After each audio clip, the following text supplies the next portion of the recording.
बारिश के मौसम में कालू कौवा अपने घर में बैठा आधे टूटे हुए घर में अपनी बेटी की तरफ घूर घूर कर देखे जा रहा था।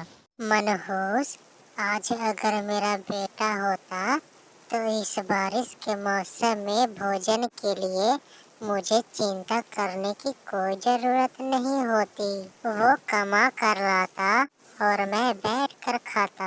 उसकी बेटी, जिसका नाम चुन्नी था, उसके लिए यह बातें नई ना थी, इसलिए वो कुछ बोले बिना रोने लगती है। तुम भी तो किसी के बेटे हो, क्या कमा कर दिया तुमने अपने परिवार को? पहले अपनी माँ को रुला रुला कर मार दिया और अब हमारी बारी है। अरे चुप चुप कर जा, अगर तुमने और टाय टाय की तो यहीं पर जान से मार दूंगा। इतना कहकर कालू कौवा गुस्से में घर से निकल जाता है। कालू कौवा तेज बारिश में उड़ता हुआ चला जा रहा था। बाहर राना चिड़िया छाता लिए हुए घर के बाहर बैठी हुई थी। कालू कौवा उसे देखकर उसके पास चला जाता है। राना चिड़िया, तुम्हें तो पता है मेरी एक बेटी है। अगर मेरा बेटा होता तो वो मुझे कमा कर देता।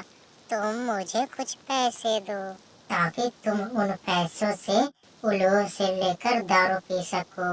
अपनी बेटी को बदनाम करने से अच्छा है कि तुम कुछ काम करो। चल भाग यहाँ से। कालू कौवा वहाँ से चला जाता है और मिट्ठू तोते के पास जाता है। मिट्ठू तोते, तुम्हें तो पता है कि मेरी एक बेटी है। हाँ हाँ, ताकि बेटा होता तो तुम्हें कमा कर देता ताकि तुम उन पैसों से दारू पी सके। चल भाग यहाँ से। मिट्ठू तोता कालू कौवे की पूरी बात सुने बिना वहाँ से उसे भगा देता है। क्या सुहाना मौसम है।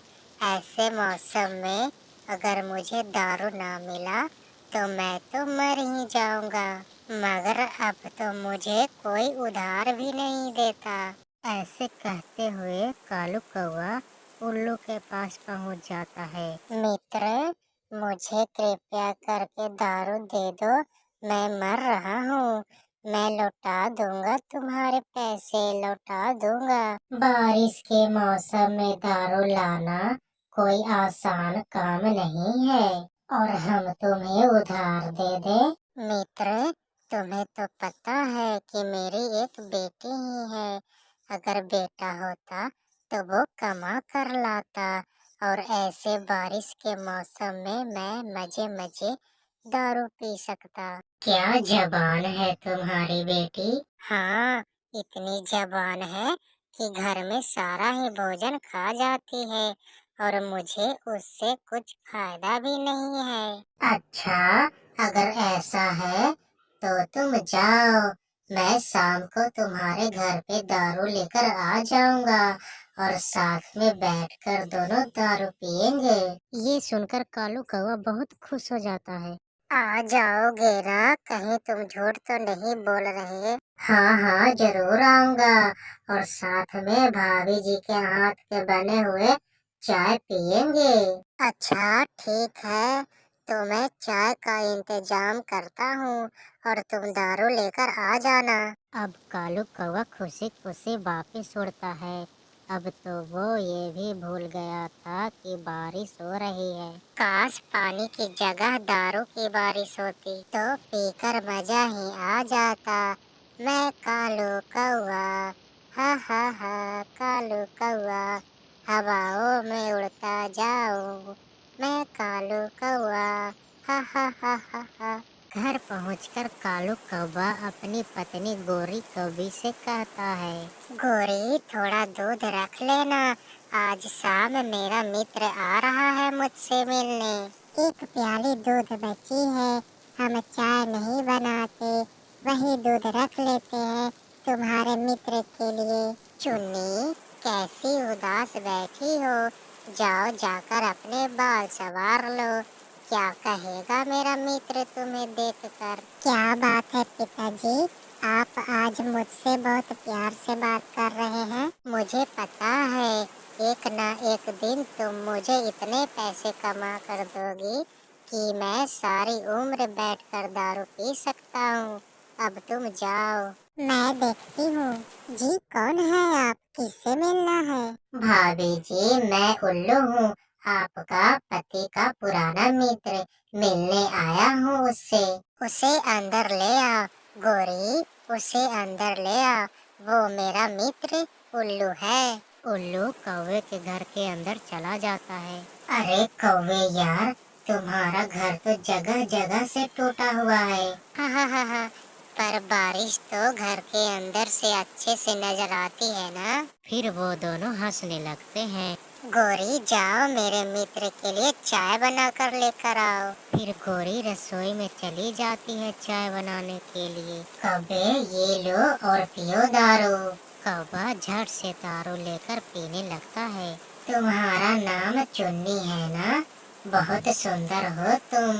तेज चोंच और लंबी पूंछ, बहुत सुंदर हो तुम। कालू कौवा नशे में था और वो कहता है, मेरी तरह, मेरी तरह है मेरी बेटी सुंदर। पिताजी, कितनी बेशर्म है आप। अपनी जवान बेटी के सामने दारू पी रहे हैं और कैसे कैसे पक्षियों के घर में लेकर आ जाते हैं आप। आहिस्ता आवाज में बात करो। ऐसा कहते हुए कालू कौवा चुन्नी को मारने लगता है। अरे कालू यार, छोड़ दो। अभी छोटी है तुम्हारी बेटी, छोड़ दो इसे, क्यों मार रहे हो? धीरे धीरे सब समझ जाएगी तुम्हारी बेटी। ऐसी जिंदगी से तो मौत ही अच्छा है हमारे लिए। आज तो तुमने मेरी बेटी पर ही हाथ उठा दिया। पहले तुम मुझे मारते थे, पहले दारू तुम घर से बाहर पीते थे, और आज तुमने घर में ही यह काम शुरू कर दिया। अब यहाँ रहना बहुत मुश्किल है मेरे लिए। चलो चुन्नी बेटी, मेरे साथ चलो। गोरी कौवी अपनी बेटी को साथ लेकर घर से बाहर चली जाती है। गोरी को कुछ समझ में नहीं आ रही थी कि ऐसी बारिश में अपनी बेटी को लेकर कहाँ जाए। फिर गोरी कौवी चिड़िया के पास जाती है। बहुत हो गया चिड़िया, अब मैं उस घर में नहीं रह सकती। आज तो कालू ने हद ही कर दी। अब मैं उस घर में नहीं रह सकती। आप दोनों पहले शांत हो जाएं और घर के अंदर चले। मैंने तो पहले ही आपसे कहा था कि उस शराबी के साथ अब आपका गुजारा नहीं होगा। अब जवान हो गई है तुम्हारी बेटी, अब तुम अपना अलग घर बना लो। आंटी, आंटी, आज पिताजी ने मुझे बहुत मारा। चुप कर जाओ मेरी बेटी, चुप कर जाओ। ऐसे में ही सुबह हो जाती है। सूरज बहुत अच्छा निकला था और रात का बारिश भी रुक गया था। बदलते मौसम के साथ गोरी कौवी का जीवन भी बदल गया था। वो और उसकी बेटी चिड़िया के घर के पास ही अपने लिए एक अलग घर बना रही थी। मम्मा, मैं बड़ी लकड़ियाँ लेकर आती हूँ और सूखी घास भी लाना मेरी बेटी। अब दोनों माँ और बेटी बहुत खुशी खुशी रहने लगे।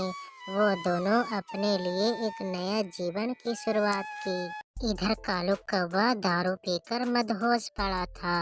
वो मरा नहीं, उसकी जीवन ऐसे ही गुजर रही थी, बिना कोई मकसद के।